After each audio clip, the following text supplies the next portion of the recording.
پاکستان کی سیاست میں ایک بڑا اور سنسنیخیز موڑ آیا ہے۔ سابق وزیر اعظم عمران خان کی بنی گالہ جائیداد کے بارے میں ایک خبر تیزی سے پھیل رہی ہے کہ اس کی نیلامی کا عمل شروع کر دیا گیا ہے۔ جی ہاں، وہی بنی گالہ جو نہ صرف عمران خان کی رہائش گاہ ہے بلکہ پاکستان تحریک انصاف کی علامتی پہچان بھی سمجھی جاتی ہے۔ آج 11 اگست 2025 کو جب ہم یہ ویلاگ ریکارڈ کر رہے ہیں، اس وقت تک سوشل میڈیا، اخبارات اور یوٹیوب پر آنے والی رپورٹس کے مطابق نیب کی ہدایت پر بنی گالہ کی جائیدادیں نیلامی کے لیے باضابطہ اشتہار جاری کیا گیا ہے۔ اس اشتہار میں واضح طور پر لکھا گیا ہے کہ اسلام آباد کی یونین کونسل بہارا کہو کے علاقے موضع موہڑا نور میں واقع 248 کنال 8 مرلے اور 405 کنال 3 مرلے زمین نیلام کی جائے گی۔ یہ زمین 2 حصوں میں ہے اور دونوں کو مارکیٹ ویلیو کے تحت فروخت کرنے کا عندیہ دیا گیا ہے، مگر دلچسپ اور حیران کن بات یہ ہے کہ اب تک کسی بھی خریدار نے، جب تک ہم یہ ویلاگ ریکارڈ کر رہے ہیں، کسی بھی خریدار نے اس نیلامی میں حصہ لینے میں دلچسپی ظاہر نہیں کی۔ نیب کی کارروائی کے پس منظر میں یہ بتایا جا رہا کہ یہ قدم اس قانونی عمل کا حصہ ہے جس میں عمران خان کو متعدد مقدمات میں سزا سنائے جانے اور اشتہاری قرار دیے جانے کے بعد ان کے اثاثے ضبط کیے جا رہے ہیں۔ اس سے پہلے بھی نیب اور دیگر ادارے ان کے بینک اکاؤنٹس، گاڑیاں اور زمینوں کا ریکارڈ اکٹھا کر چکے ہیں۔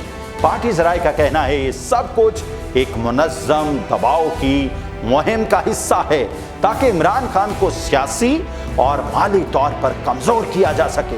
پاکستان تحریک انصاف کے سیکرٹری جنرل سلمان اکرم راجہ نے میڈیا کو بتایا کہ یہ کارروائی خفیہ انداز میں کی گئی اور حتیٰ کہ بنی گالہ کے منتظمین کو بھی اس کا کوئی علم نہیں تھا۔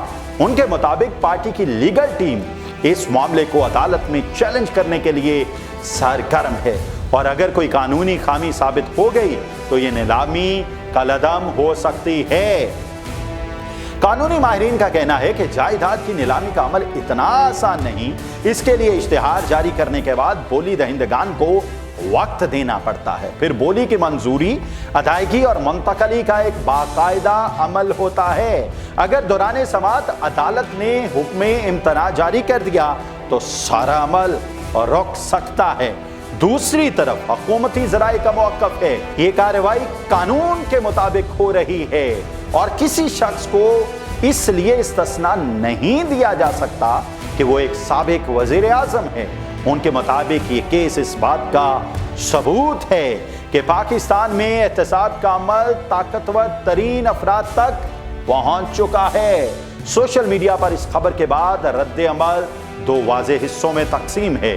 عمران خان کے مخالفین اسے انصاف کی جیت قرار دے رہے ہیں اور کہہ رہے ہیں جو قانون عام آدمی پر لاگو ہوتا ہے وہی طاقتور پر بھی ہونا چاہیے، جبکہ حامیوں کا کہنا ہے یہ سابق سیاسی انتقام ہے جس کا مقصد عمران خان کو انتخابات سے باہر رکھنا اور ان کی مقبولیت کو ختم کرنا ہے۔ اب سوال یہ پیدا ہوتا ہے کہ آگے کیا ہو سکتا ہے؟